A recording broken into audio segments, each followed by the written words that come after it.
வணக்கம் வணக்கம். எப்படி இருக்கீங்க? நல்லா இருக்கேன்ப்பா, நல்லா இருக்கேன். ரொம்ப ரொம்ப சந்தோஷமா இருக்கு உங்களை பார்த்ததும் இன்டர்வியூ பண்றதும். பட் அதுக்கு மேல ரொம்ப இமோஷனலா இருக்கு அப்படின்னு தான் வந்து சொல்லணும் சார். ஏன் அப்படின்னா என்னோட வாழ்க்கையில ஒவ்வொரு நாளுமே உங்களை கடந்து போகவே போகாது. ஏன்னு கேளுங்க.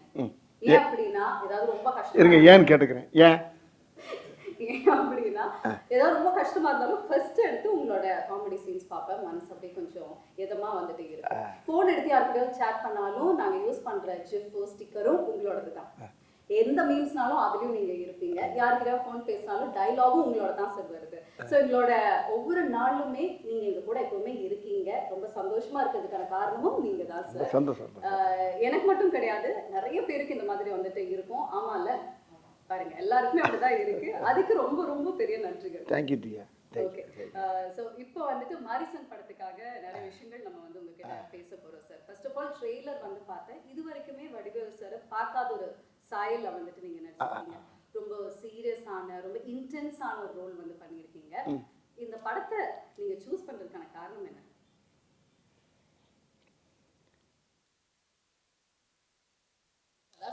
பவர்ஃபுல் ஐஸ் வந்துட்டு தெரியுது. அதாவது நான் எத்தனையோ கதைகள் கேட்டிருக்கேன்.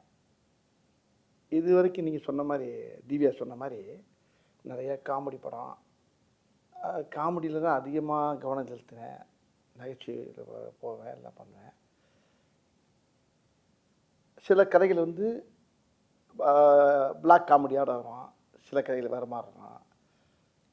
இப்போ மாமன்னன் பார்த்துருப்பீங்க, அது ஒரு மாதிரியான ரெட்ஜைனில் பண்ணப்படாது. இப்படியே பண்ணிகிட்டு இருக்கும்போது இப்படி மாமன்னன் வந்ததுக்குனால எனக்கு இன்னொரு கதை வந்து எனக்கு ஒருத்தர் சொன்னார். இந்த படத்துடைய ரைட்டர் கிருஷ்ணமூர்த்தி. அவர் சொல்லும்போது ரொம்ப நேரம் புரியல எனக்கு. அவரை திரும்பி துருவ இன்னும் மறுபடியும் சொல்லுங்கள், இன்னொக்க சொல்லுங்கன்னா அந்த கதைக்குள்ளே என்னால் போகவே முடியல. திருப்பி இன்னும் அந்த சீனை சொல்லுங்கள், அடுத்து இன்னும் அந்த முதல்ல ஒரு சீன் சொல்லுங்கள், அப்படியே ஒவ்வொரு சீனை திரும்ப திரும்ப திரும்ப திரும்ப அவர்கிட்ட கேட்டு உள்வாங்குறேன்.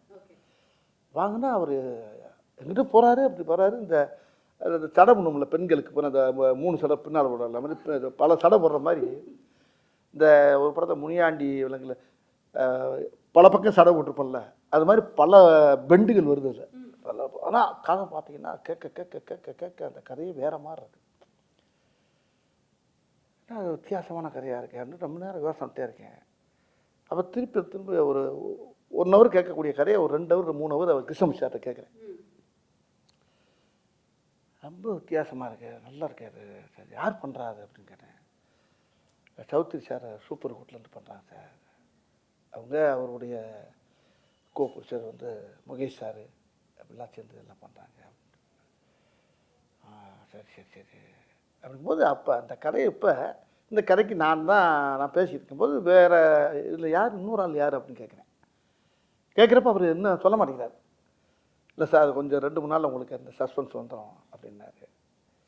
அது நான் என்னே சொல்லிட்டீங்க, இன்னொரு ஆர்டிஸ்ட் யாருங்கிறத சொல்லுங்கன்னா அப்புறம் ஃபுல்லாக கதையை கட்டினேன். கதை எனக்கு பிடிச்சி போச்சு. இப்போ 2 நாள் சென்று திருப்பி மீட் பண்ணுறாரு. மீட் பண்ணோன்னே இந்த கதை வந்து சார் இல்லை பகவத் சார் பண்ணுறாரு சார் அப்படின்னாரு. எனக்கு பயங்கர சந்தோஷமாயிடுச்சு. அவரும் இப்போ தான் நம்ம மாமன்னன் காம்பினேஷன் உங்களுக்கு அந்த காம்போ இருக்குல்ல உங்களுக்கு, அவரா சூப்பராக இருக்குங்க. அந்த காம்பினேஷன் அவர் கூட பண்ணுறப்போ அந்த படம் எப்படி இருக்கிறது அவனுக்குள்ள நானும் கிருஷ்ணன் சார் ஓட்டி பார்த்தோம். ரொம்ப திருப்பி இன்னொரு மீட்டிங்கில் வர்றாரு. சார் இதில் வந்து டேரக்டர் என் ஃப்ரெண்டு அப்படின்னா அங்கே அருமையான அற்புதமான மனிதர் கிருஷ்ணமூர்த்தி மாதிரி அவர் ஒருத்தர், சுதீஷ் சங்கர். அவர் வந்து பார்த்தா அவர் தெய்வ பக்தி. அந்த ஷூட்டிங்கில் எடுக்கும்போது திருவண்ணாமலைக்கு போனால் கேப்பில் போனால் திருவண்ணாமலை சுற்றிக்கிட்டே இருப்பார். ஆமாம், எங்கே ஆளை காணாமல் நம்ம யூரிங்கின்னு போகிறதுக்குள்ள அவர் மலையை சுற்றி இருந்துருவார். அந்த அளவுக்கு அவர் ஒரு பக்திமான ஒரு அருமையான டைரக்டர். அவரை பற்றி சொன்னோன்னா அவர் அந்த சைடில் அவர் டைரக்ட் பண்ணுற மாதிரி இவர் ஒன்லி ரைட்டர் மாதிரி அவர் பேசிக்கிட்டாங்க. சரி, உங்களுக்குள்ளே அண்டர்ஸ்டாண்டிங் தான், எனக்கு ஒன்றும் பிரச்சனை இல்லை. பவுத் சார் வந்து சொன்னாராம் வடிவேல் சார் தான் நல்லா இருக்கும் அப்படின்னு சொன்னதாக நான் கேள்விப்பட்டாரு. நீங்கள் நான் தான் வந்து இன்டர்வியூ பண்ணேன் பகத் சார். சோ கண்டிப்பா இந்த கதை உங்களுக்கு தெரிஞ்சிருக்கும் அப்படின்னு நினைக்கிறேன். அவர் வந்து என்ன சொன்னாருன்னா, ஃபர்ஸ்ட் நாங்க டீமோட உட்காந்து டிஸ்கஸ் பண்ணும்போது இந்த கதாபாத்திரத்துக்கு வடிவேல் சார் மாதிரி ஒருத்தர் இருந்தா கரெக்டா இருக்கும் அப்படின்னு சொன்னாங்க. அதுக்கப்புறம் வடிவேல் சாரே இருந்தா நல்லா இருக்கும் அப்படிங்கிற மாதிரி மாறி இருக்கு. அப்புறம் மலையாளத்துல பண்ண வேண்டிய படம் இது தமிழ்ல வடிவேல் சாருக்காகவே பண்ணணும் அப்படிங்கிற வந்து மாறி இருக்கு அப்படின்னு சொல்லி நீங்க இதை எப்படி பாக்குறீங்க? ஐயோ பெரிய அவர் சொன்ன வார்த்தை எனக்கு வந்து மனசை ரொம்ப நெகிழ வைக்குது. என்னென்னா எனக்கு எப்படி நீங்கள் எப்படி செய்யோ அது மாதிரி எனக்கு பெரிய லட்சம் கோடி மக்களில் எவ்வளோ பேர் ரசிகர் அதில் அவர் எனக்கு பெரிய ரசிகர். அவர் என் நேரம் பார்த்தாலும் அப்பா வந்து உங்களை பாடுறா வடிவேல் இப்படி பண்ணுறாரு பாடுறா அப்படின்னு சொல்லுவார். அப்பாவும் நானும் எங்கள் ஃபேமிலியெல்லாம் பயங்கர ஃபேன் அவங்களுக்கு அப்படின்னாரு. அப்படியே சார் நான் சின்ன பிள்ளைலேருந்து 12வது படிக்கிலேருந்து உங்கள் பார்த்துக்கிட்டு இருக்கேன் சார், நான் பயங்கர தீவிர ஃபேன் சார் நான் அப்படின்னு மாமன்னே என்கிட்ட ரொம்ப நேரம் சொல்லியிருந்தார். இப்போ இந்த படத்தில் ரொம்ப நெருக்கமாக உட்காந்து பேசக்கூடிய அளவுக்கு இந்த படத்தில் அவருக்கு கூட எனக்கு ஒரு வாய்ப்பு கிடைச்சது. அது அவர் கூட பண்ணுறப்ப மராக்கல் அறிங்க. அப்புறம் ஹீரோ நான் வந்து அவர் தான் ஹீரோன்னு இன்னும் சொல்லிக்கிட்டு இருக்கேன். எனக்கு ஹீரோ அவர் தான். இல்ல இதுல இன்னொரு ட்விஸ்ட் இருக்கு. ஒரு கேள்வி அவர்கிட்ட வந்து நான் கேட்டேன், யார் சார் இந்த படத்துல ஹீரோ? ஏன்னா ரெண்டு பேருமே ட்ரெய்லரை பார்க்கும்போது ஈக்குவலா இருக்கு கேரக்டர். எனக்கு ஒரு கன்ஃபியூஷன், யார் சார் இதுல ஹீரோ, நீங்களா இல்ல வடிவேல் சார் அப்படின்னு கேட்கும்போது அவர் சொன்னாரு இல்லவே இல்லைங்க 100% வடிவேல் சார் தான் ஹீரோ அப்படின்ட்டாரா? ஆமா. நீங்க என்னன்னா வந்து ஃபஹத் சார் ஹீரோ அப்படின்னு சொல்றீங்க. அதாவது வந்து அது ஒரு கை இந்த கை ரெண்டு கை சேர்ந்த தட்டில் தானே சத்தம் கேட்கும். அது மாதிரி அவரு நான் சேர்ந்து அது ரெண்டு கைகள் இணைந்த கைகள். இந்த மாதிரி அவர் கூட நடித்தது எனக்கு பெரிய பாக்கியம் அப்படிதான் நான் நினைக்கிறேன். ஆனால் அவர் என்ன நினைக்கிறாரு, என்னைய பெருசாக சொல்கிறாரு.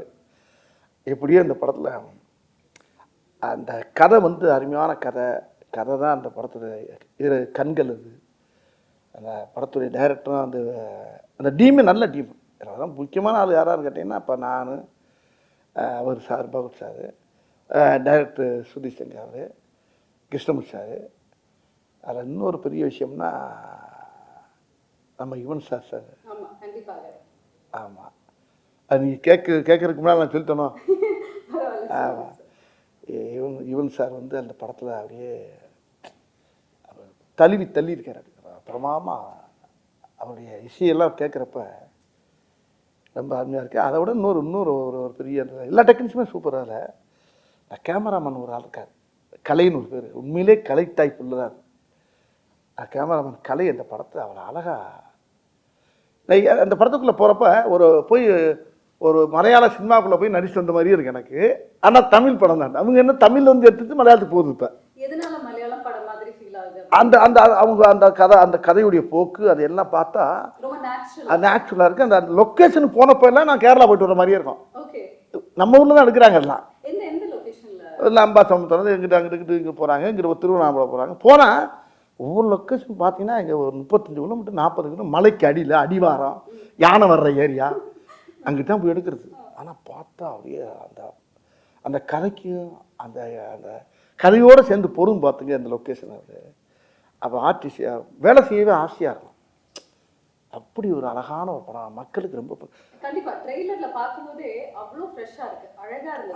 சீன்ஸும் ஃப்ரேம்ஸும் அதுல உங்க எல்லா பேருமே உள்ள ஆடியன்ஸே கதைக்குள்ள வந்துட்டான் பண்ணா படத்தை வெளியே போக முடியும். இன்ட்ரோலுக்கு தான் உள்ள போக முடியும். அது வரைக்கும் கதைக்குள்ளேயே வந்துடுவாங்க எல்லாரும். அப்படி அந்த கதை அந்த ஈர்ப்பு அது எனக்கே ஒரு பெரிய வாழ்க்கையில் கிடைச்ச ஒரு புது அனுபவமாக இருக்கு எனக்கு. Super sir. சரி, இந்த கதை இந்த வடிவில் நான் பார்த்தது இல்லை. ஆமாவா? நான் ஃபஸ்ட்டு வந்தோன்னே எனக்கு இந்த கதையை கட்டு சரி என்ன இது காஸ்டியூம் சார் அப்படின்னேன். அப்போ கிருஷ்ணமூர்த்தி சார் தான் வந்தார், ரைட்ரு. வந்து ஒரு சில்லு எடுத்தார். ஒரு ஃபேன் செட்டு போட்டு இன் பண்ணி நிற்கிறேன். இந்த இதுதான் ஒரு சில்லு போட்டு நிற்கிறேன். எனக்கு இந்த ஒரு சில்லு போதும் சார் அப்படின்னாரு. என்ன சார் நிறையா எடுப்பாங்களேண்ணா? ஒன்று இதான் சார். ஓகே சார் அப்படின்ட்டாரு. இல்லை இன்னொரு 10-20 எடுங்க, வேறு மாதிரி எடுப்பா. என் மைண்டு மாறிடும் சார், இதுதான் அப்படின்னாரு. இப்போ இந்த கெட்டப்பில் என்ன பார்க்குறாரு. அப்போ நான் என்ன பார்க்குறேன், மாமன்னனுக்கும் இதுக்கு ரொம்ப சேஞ்சு கிடைக்கல உங்களுக்கு. அது ஃபுல்லாக வேட் ஷர்ட்டோடு வருது. இது ஒரு ஃபேன் போட்டு ஒரு இன் பண்ணி ஒரு பேக்கோடு இருக்கார். பட் இவர் கேரக்டர் அவர் கேரக்டர்னு பார்க்குறப்ப எனக்கே ஒரு புதுசாக இருந்துச்சு.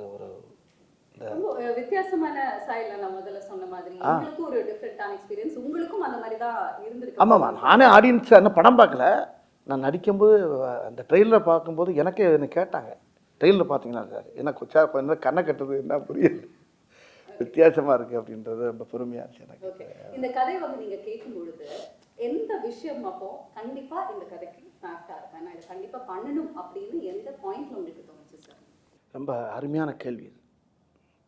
இந்த கேள்வி தான் இந்த பேட்டியிலே ரொம்ப முக்கியமான கேள்வின்னு நினைக்கிறேன். இது எப்படின்னா, இன்னைக்கு இருக்க காலகட்டம், இந்த இந்த நிகழ்காலங்கள் இன்னைக்கு இருக்க, நம்ம இதுக்கு முன்னால் இருக்கிறது வேறு மாதிரி இருந்துச்சு, நம்ம வேறு மாதிரி பண்ணோங்கிறதெல்லாம் வேறு விஷயம். இன்றைக்கி காலங்களில் இன்றைக்கி இருக்க இளைஞர்கள் மத்தியில் இன்றைக்கி நிறையா இன்றைக்கி வந்து இந்த இந்த இந்த கதை ரொம்ப ஒரு சமூக விழிப்புணர்வை ஏற்றக்கூடிய சொல்கிற அளவுக்கு இந்த கதையில் அந்த திரைக்கதை அமைஞ்சிருக்க முடியும். ஆமாம், பொதுவாகவே இப்போ நானும் ஹீரோ கிடையாது, யாரும் கிடையாது கூட வச்சுக்கோங்க, இந்த கதை தான் ஹீரோ. அவ்வளோ அற்புதமான விஷயத்த டைரக்டரும் கதாசிரியர் இந்த படத்தை ரொம்ப அருமையாக இயக்கியிருக்காங்க. ரொம்ப முக்கியமான விஷயம் என்னென்னா, மக்கள் இந்த படத்தை பார்க்குறப்ப ஒரு ரொம்ப பேருக்கு ஒரு பெரிய விழிப்புணர்வாக இருக்கும். அது ஒன்று. இதில் நடிச்சிருக்க ஆர்டிஸ்ட் அத்தனை பேருமே இந்த கதையோடு நல்லா பின்னி பிணைஞ்சிட்டாங்க. எல்லா பேருமே. இதில் பவுட் சார் கிடச்சது வந்து இந்த படத்துக்கு அது இன்னும் மெருகேற்றிருக்கு. அதுதான் இன்னொன்று அந்த இப்போ இந்த ட்ரெய்லரை பார்த்து எல்லோரும் ஆளுக்கு ஒரு கதை எழுதுறாங்க, ஒவ்வொரு கதையாக எழுதிட்டு வர்றாங்க. இப்போ அந்த கதையில் 4-5 கதை எங்களுக்கு கிடச்சிருக்கு. அதே டைரக்டர் ஆட்டையை போட்டு பண்ணலாம்னு இருக்கார். ஆமாம், இல்லை அவங்க சொன்னது அது புதுசு புதுசாக இருக்குது, அது ரொம்ப இன்ட்ரெஸ்டிங்காக இருக்குது. ட்ரெய்லரை வச்சு அவங்க ஒரு கதை சொல்லிட்டு இருக்காங்க, இது நல்லா இருக்கே, இது அது இது அதோட இது ஒரு ஒவ்வொன்றும் ஒரு மாதிரியாக இருக்கும். ஆனால் அந்த கதையில் இருக்க விஷயங்கள் வந்து மக்களுக்கு ரொம்ப படமாக நீங்கள் பார்க்குறப்ப அந்த ஆடியன்ஸ் எந்திரிச்சு கை தட்டுற அளவுக்கு அந்த படம் அந்த இயக்கியிருக்காங்க. ஆமாம், பொறுத்து வந்து பார்க்கணும். நீங்க இந்த படத்துல நடிச்ச நடிகர்கள் பத்தி சொன்னீங்க, முக்கியமா நம்ம கோவை சரளமாவும் வந்து நடிச்சிருக்காங்க. உங்களோட காம்பினேஷன் பல வருடங்கள் கழிச்சு ஸ்கிரீன்ல பாக்குறேன். அவங்க கூட சேர்ந்து இல்லைனாலுமே இந்த படத்துல அவங்க ஒரு வித்தியாசமான கேரக்டர் அவங்க பண்ணியிருக்காங்கல்ல, ரொம்ப சீரியஸாக பண்ணியிருக்காங்க. அவங்க ரொம்ப நல்லா பண்ணியிருக்காங்க. அவங்க சும்மாவே அவங்க வந்து பிறவி ஆர்டிஸ்ட். அவங்கள சொல்லவா வேணும் உங்களுக்கு. அவங்க எந்த கேரக்டர் கொடுத்தாலும் அசத்திட்டு போகிறாங்க. அதை தமிழ் சினிமாவில் அவங்க இன்னொரு மனோரமா மாதிரி இருந்துச்சுங்களேன். அவங்க இந்த படத்தில் வேற மாதிரி அவங்க பண்ணியிருப்பாங்க. சூப்பர். ரொம்ப வருடங்கள் கழிச்சு நீங்க இந்த படத்தில் நடிக்கும்போது அனுபவம் எப்படி இருந்தது சார் அம்மா கூட? அவங்களுக்கு எனக்கு அதிகமாக காம்பினேஷன் வராது. அப்படி இருந்தாலும் ஒரு சில இடத்துல காம்பினேஷன் இருப்போம். அவங்க ஒரு போலீஸ் ஆஃபீஸராக வராங்க, அது வேற மாதிரி இருக்காது. சரி, இந்த கதாபாத்திரத்துக்கு டெஃபினட்டா ஒரு டிஃப்ரெண்டான லுக் உங்களுக்கு வந்துட்டே இருக்கு. பட் நீங்க எப்படியெல்லாம் வந்து ட்ரெயின் எடுத்தீங்க சார்? ஏதாவது ட்ரைனிங்கோ இல்ல இதுக்கு வந்து நீங்க ஏதாவது ஸ்பெஷலா ரிஹர்சல்ஸோ அந்த மாதிரி ஏதாவது? இல்லை இல்லை இல்லை இல்லை இல்லை அந்த கதையை நல்லா உள்வாங்கினேன். ஒரு தடவைக்கு 100 தடவை உள்வாங்கினேன். வாங்கி அந்த கதாபாத்திரத்தை வந்து உள்வாங்கும் போது எனக்கு அதான் சொல்லலை, படம் ரிலீஸுக்கு முன்னால் இன்னும் இந்த கேள்விக்கெல்லாம் சரியான விட கொடுப்பேன் நான். என்ன இது முடிஞ்சதுக்கு அப்புறமா நீங்க எல்லாத்தையும் வந்து சொல்லியிருந்திருப்பீங்க. கொஞ்சம் யோசனை வேண்டியா இருக்கு. ரொம்ப அதை நிறையா உள்வாங்கும் போது இந்த கதை இன்னைக்கு சமுதாயத்துக்கு தேவைப்படுது. சொல்லணும், இந்த கதையை சொல்லி ஆகணும்.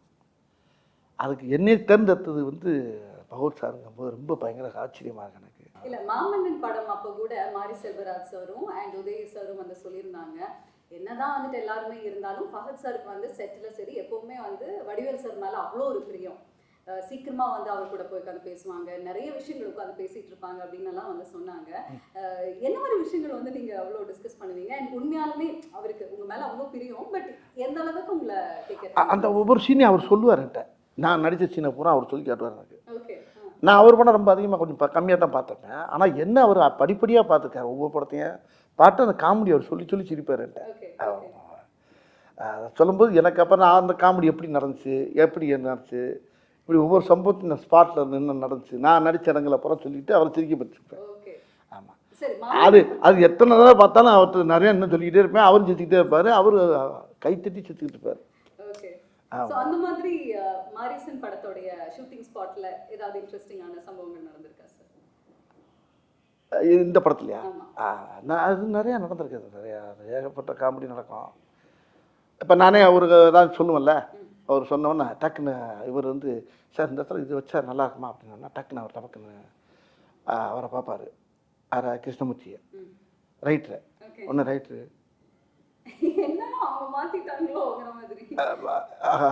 ஒரு கரையை மாற்றி வேறு மாதிரி போடுவாங்க. ஒரு பீதியாக இருக்கும். ஒன்று இவர் ரைட் சொல்லுவார் ஆனால் அது வேணுமா அது வேணுமா ஏன்னா அவர் கதையில் ஆனால் அதில் சேரும் அது அந்த அந்த டைலாக் சேரும் ஆனால் அவருக்கு ஆசையாக இருக்கும் அவருக்கு பௌத்ஸாக இருக்கு ஆனால் அவர் நல்லா இருக்கே அப்படிம்பாரு. அப்புறம் கிருஷ்ணன் சார் சரி வேணாம் அப்படிம்பாரு பௌத்ஸார் வேணான்றாரு. வேணாம்னா அவனு டேரக்டர் சார் அங்கேருந்து வந்துடுவார், சுதிசங்கர் சார் அங்கேருந்து வந்துடுவார். என்ன என்ன அப்படின்பாரு. இல்லை இது நல்லா இருக்கே அப்படின்பாரு. ஒன்று அவங்க 3 பேர் மலையாளத்தில் பேசிட்டு இருப்பாங்க. நான் ஒரு ஆள் மட்டும் இந்த திக்கு தெரியாமல் திசை தெரியாமல் பாசை தெரியாமல் அப்படியே நின்றுக்கிட்டே இருப்பேன். இது என்ன பார்ப்பேன் என்ன பேசுகிறாங்க, பேசாமல் வீட்டுக்கு அனுப்பிடலாங்கிறாங்களா என்ன பேசி 3 பேர் மலையாளத்தை பேசிகிட்டே இருப்பாங்க. நான் அதான் சொல்லலை, தினம் மலையாள ஷூட்டிங் போயிட்டு வந்த மாதிரியே இருக்கும். ஆமாம். அப்புறம் அவங்க எவ்வளோ கிருஷ்ணன் சார் பதறுவார். சார் வேணாம் சார் தெரியாமல் கேட்டு தொலைங்க விட்டு தொலைங்க அப்படி. இல்லை சார் ஓகே சார் அப்படின்பாரு. இல்ல ஃபஹத் சார் ஒரு விஷயம் வந்து சொன்னாரு, சீரியஸான ஒரு சீன் நாங்க நடிச்சிட்டு வருவோம், ஆனா வடிவேல் சார் உடனே பின்னாடி வந்துட்டு அதே சீனை அவர் ஒரு காமெடியான ஒரு வேலை அப்படி சிலது வைக்கப்பட்டது இருக்கு, வேணான்னு சொன்னது இருக்கு. இப்படி சில விஷயம் ரொம்ப எனக்குள்ள ரொம்ப சுவாரஸ்யமா ஜாலியாக எடுத்துக்கிறோம் நாங்கள். அதே மாதிரி அவர் நிறையா சொல்லுவார். டைரக்டர் ரொம்ப அவர் நாங்கள்லாம் ஒன்று யோசிப்போம், ரைட்டர் ஒன்று யோசிப்பார், டைரக்டர் அங்கே புதுசாக ஒன்று சொல்லுவார். அந்த இடத்துல அப்படி சேர்ந்து இந்த ஸ்பாட்லேயே அந்த இடத்துல மாற்றுவோம், நல்லாயிருக்கும். நல்ல டீம் இல்லை இடையில அவர் வந்துடுவார். சில நேரத்தில் இந்த தமிழில் சில வார்த்தை எங்களுக்கு புரியாது. அவர் ரைட்டர் நல்லா தமிழ் பேசுவார் கிருஷ்ணமூர்த்தி சார். அவர் டைரக்டர் சார் கொஞ்சம் தமிழில் அப்படியே ஜாகோ போ தாரா பா ஆ பா ஓ ஆ அப்படின்னு போயிட்டு வருவார். இது மலையாளம் இல்லை நீங்கள். அப்புறம் அங்கேருந்து கேமராமேன் வர என்ன என்ன ஓ ஏன்னா சார் இது இந்த தமிழில் வந்து இது வரும் சார், மலையாளத்தில் அப்படி வரும். ஓ சார் அப்படியா இது எப்படி சொன்னால் நல்லா இருக்கு அப்படி இப்படி 2 பேரும் அந்த அந்த எல்லாம் தாய் இல்லையா எல்லாம் பூரா அதானே ஒரு தாய் பிள்ளை தானே எல்லாம் நாங்கள்லாம் சேர்ந்து 2 மொழியும் சேர்ந்து அதில் விளாண்டுருப்போம் பாருங்கள். பிரமாமா உண்மையிலே நல்ல அனுபவம், நல்ல படம், மக்களுக்கு சொல்ல வேண்டிய ஒரு நல்ல விஷயத்தை விழிப்புணர்வாக்குற அளவுக்கு ஒரு படத்தை கொடுத்துருக்காங்க. Super sir, very nice. இதுல ரொம்ப ஒரு டீப்பான விஷயம் என்னன்னா அல்சைமர்ஸ் பேஷண்டா வந்து நீங்க நடிச்சிருக்கீங்க, அதாவது மறந்து போற ஒரு விஷயம். ஸோ அந்த மாதிரி கதையை தாண்டி நிஜ வாழ்க்கையில நீங்க ஏதாவது மறந்து போய் எங்கேயாவது மாட்டின அனுபவங்கள் இருக்கா? நல்ல வார்த்தை அது. இது எப்படின்னா எல்லாருக்குமே இந்த வியாதி இருக்கு, எல்லாருக்குமே அந்த வியாதி இருக்கு. இந்த வியாதி இல்லாதவங்களே கிடையாது. ரொம்ப பேரும் இது ரைட்டர் வந்து என்கிட்ட சொன்னபோது கிருஷ்ணன் சார் சொன்னாருன்ற. இப்போ பொதுவாக பாருங்கள் நம்ம வீட்டில் நம்ம இல்லை நம்ம அம்மாவாக இருக்கணும் ஒய்ஃபாக இருக்கணும், யாரும் அந்த கார் போயிட்டு இருக்கணும் 50 கிலோமீட்டருக்கு அங்கிட்டு ஐயோ வீட்டை அதை மறந்து வந்துட்டு ஐயோ ஐயோ வண்டியை தச்சுங்க இதை வச்சுட்டு பேக்கை வச்சுட்டு வளையலை வச்சுட்டு அப்படி ஒரே ஒன்று பார்த்தா அவன் டிரைவர் என்ன செய்யாது அவன் ஓட்டிக்கிட்டு இங்கே ஃபேமிலி கத்துற பாட்டு ஒரே ஏதோ ஒரு பேக்கை வச்சுட்டு வந்துட்டாலாம், அவன் ஓரமாக வண்டியை நிப்பாட்டிட்டான். ஏப்பா எப்படி கொண்டு வர முடியுமா? எங்க 70 கிலோமீட்டர் வந்தாச்சுங்க. இப்படிலாம் நடக்கும், நிறையா பார்த்துப்போம் வாழ்க்கையில். எல்லார் வீட்லேயும் அது பெரிய ஒரு முக்கியம். அந்த மறக்கிறது ரொம்ப. இப்போ பாருங்க நான் இப்போ காரில் வந்துருக்கேன், துண்டை மறந்துட்டேன். இந்த துண்டை வீட்டில் வச்சுட்டு வந்தா கையில் துண்டு இல்லாமல் இருக்க முடியாரா, ஐயோ அந்த தவளை காணாமடான்னு சொல்லிட்டு வந்தேன். வெளியே வந்து பார்க்குறேன் டவுசர் பையில் இருக்கு, இங்கே தான் இருக்குது. அந்த ஆட்டை தோலில் போட்டு தருவாங்கல்ல, அது மாதிரி நிறைய விஷயங்கள் மறதிங்கிறது வந்து வாழ்க்கையில் மனுஷனோட ரொம்ப கலந்துருச்சு இன்னைக்கு. அப்போ அந்த மறதிங்கிறத எப்படிங்கிறத அந்த இடத்துல அது எனக்கு இந்த கதையில் வந்து ரொம்ப உதவியாக இருந்துச்சு. ஓகே, நிஜ வாழ்க்கையில் என்ன சார் நினைக்கிறீங்க? இது ஒரு பர்சனல் குவெஸ்டன். மறந்து போகிறது வந்துட்டு அது ஒரு பாசிட்டிவான விஷயமா இல்லை அது ஒரு நெகட்டிவ் அப்படின்னு நினைக்கிறீங்களா? ஏன்னா நிறைய சம்பவங்கள் நம்ம மறந்தா போதும் அப்படின்னு வந்து தோணும், அதனால நிறைய நெகட்டிவும் இருக்கு. பட் நீங்க எப்படி சார் இதை பார்க்க? ஆமாம், அது மறதிங்கிறது வந்து பெரிய ஆபத்தான விஷயம் தான். மறதிங்கிறது எவ்வளோ பெரிய விஷயம். டைரக்டர் என்கிட்ட சொன்னார், முதல்ல நேரத்தை மறக்கிறது, அப்புறம் இடத்த மறக்கிறது, அப்புறம் தன்னை மறக்கிறது. தன்னை மறந்தாச்சுன்னா உயிரோடு இருந்து பிரயோஜனம் இல்லை. அப்படி ஒரு வியாதி எனக்கு இந்த படத்தில். அதுக்கப்புறம் கல்யாணம் எனக்கு அப்படி ஒரு வியாதி எனக்கு அந்த படத்தில் இருக்குது. அதைத்தான் நானும் படத்தை பார்க்கணும்னு ஆசையாக இருக்கேன். இன்னும் பார்க்க நான் ட்ரெய்லர் பார்த்துட்டு தான் இருக்கேன். போய் பார்த்து ஏன்னா இந்த ட்ரெய்லர் பார்த்ததுக்கு அப்புறமாவே ரொம்ப ஆசை இருக்கு எப்படி கதை போகும் இவங்க ரெண்டு பேரும் காம்பினேஷன். ஆக்சுவலி இவங்க ரெண்டு பேருக்குள்ள என்ன காம்பினேஷன்ல வந்து டிராவல் பண்ணி, ஏன்னா அவர் திருட அப்படிங்கிறது வந்து தெரிஞ்சிச்சு ட்ரெயிலே, நீங்க ஒரு பேஷண்ட், பட் இவங்களுக்குள்ள இருக்கக்கூடிய அந்த ஒரு உறவு என்ன, எப்படி போகுது, எப்படி முடிய போகுது அப்படின்னு தெரிஞ்சுக்கிறதுக்கு எங்களுக்கு ரொம்ப ரொம்ப ஆவலா தான் இருக்கு. நீங்க வந்து சொன்னீங்க லொகேஷன்ஸ் எல்லாம் அவ்வளோ அருமையா இருக்கு, சூப்பரா இருந்ததுன்னு. முழுக்க முழுக்க ஒரு ரோட் ட்ரிப் கதை மாதிரி வந்துட்டு ஃபீல் ஆகுது. அந்த மாதிரியா சார்? நீங்க அப்படி பேசிட்டே கதையை பூரா கேட்குறீங்களா இப்போ? ஆமாம், படம் பாருங்க. படத்தை பார்த்துட்டு அடுத்து இன்னொரு பேட்டி இருக்குல்ல, வெற்றி விழா இருக்குல்ல. இப்போ இன்னொரு விஷயம் என்னன்னா, இப்போ சௌத்ரி சார் எனக்கு பேசினார். இப்போ உங்களை பேசுறதுக்கு முன்னால் என்கிட்ட பேசினார். இந்த படத்துடைய producer super good Chowdary sir பேசினார். வடிவேல் படத்தை பார்த்தேன், பயங்கர சந்தோஷமாக இருக்கேன் நான். ஆனால் என்ன சௌத்ரி சார் என்ன, ஆமாம் வடிவேல் 98வது படம் அது. எனக்கு ரொம்ப ரொம்ப ரொம்ப ரொம்ப ஹாப்பியாக இருக்கேன் ஐயா நான். ஆமாம், நல்லா பண்ணியிருக்க, பகுத்து நல்லா எல்லாமே நல்லா பண்ணியிருக்கீங்க. நான் சொன்னேன், தமிழ் சினிமாவுடைய ஜாம்பவானே நீங்கள் தான். ஒரு கதையை செலக்ட் பண்ணால் சாமானியமாக செலக்ட் பண்ணி அதை வந்து ஓகே சொல்ல மாட்டேங்க. அப்படியே ஓகே சொன்னாலும் ஒரு ஆளை கூப்பிட்டு பாராட்டுறது ரொம்ப ரேர் எனக்கு தெரிய. ஆமையா, உனக்கு தெரியுமில்ல என்னை பற்றி, நான் உன்னை கூப்பிட்டு பாராட்டுறேன்னா எனக்கு அவ்வளோ உன்னை பாராட்டுன்னு 2 நாளாக உன் நம்பரை கேட்டு நான் பேசி தேடி ஒரு கேட்டுக்கிட்டேன். அதனால ஒன்றே பிடிக்க முடியல, நீ கொஞ்சம் பிஸியாக இருந்த ஒரு அப்படின்னாரு. அப்போ நான் அந்த பிரபுதேவா படத்தில் டிஸ்கஷனில் நானும் போய் கொஞ்சம் கலந்து போய்கிட்டு இருக்கேன். பவர் நானும் பண்ணுறேன் ஒரு படம். ஆமாம் ஆமாண்ணே, ஆமாம் ரொம்ப நல்லா இருக்கு அப்படியில. அது பெருவாயால் சொல்கிறது வந்து பெரிய தேசிய அவார்டு கிடைச்ச மாதிரி எனக்கு. அந்த படத்தை அவர் பாராட்டுனது தான் எனக்கு வந்து பெரிய வெற்றி இந்த படத்தை. சரி, இந்த படத்துல இருந்து மக்கள் வீட்டுக்கு போகும் பொழுது என்ன மாதிரி ஒரு எக்ஸ்பீரியன்ஸ் இருக்கும்னு நினைக்கிறீங்க? அதனால் முழுமையாக ஏற்றுக்குறாங்க அந்த படத்தை. படத்தை ரொம்ப ரசிப்பாங்க. இது இந்த அதான் சொல்லலை, இந்த படம் வந்து முக்கியமாக அன்றைக்கி வந்து ஜனங்கள் மத்தியில் அது வந்து ரொம்ப பெரிய உஷாரம் உண்டாக்கும். ஜனங்கள் மத்தியில் ஒரு விழிப்புணர்வு வரும், பெரிய உஷாரம் உண்டாக்கும். பெரிய ஒரு மாதிரியான ஒரு படம் அது. காத்திருப்போம். அண்ட் உங்களுக்கு மாரிசன் படம் எந்த அளவுக்கு ஸ்பெஷல்? மாரிசன்ற டைட்டில் எனக்கு ரொம்ப வித்தியாசமாக இருந்துச்சு. டைட்டில் என்ன வச்சுருங்கப்ப அப்போ டைரக்டர் இவரும் சேர்ந்து சொன்னாங்க மாரிசன். மாரிசங்கிறது மீனிங் என்னன்னு கேட்டேன் நான்.